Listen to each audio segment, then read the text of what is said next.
We've got the Irish message from Coveney, and then we have the British negotiating message. So it's a high-wire act. We're very used to that. What is it? Good morning, Dani.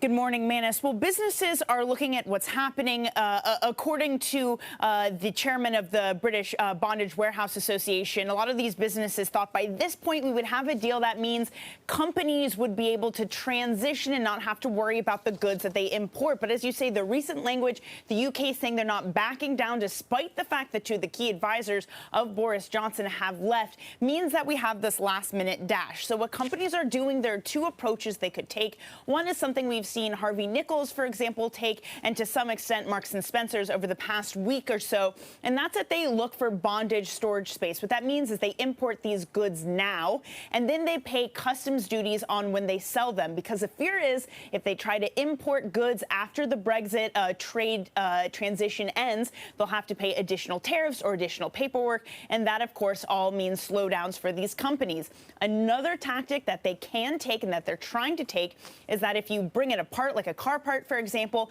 you assemble it into a whole car and then you export it from there, you can avoid paying tariffs altogether. So it really is this mad last-minute dash, because we're looking at where Brexit negotiations and saying, hey, maybe these businesses won't have such a smooth transition, Manus. And, Dani, why are businesses only trying to secure more storage when, I mean, this has been on the horizon, quite literally, for quite a while?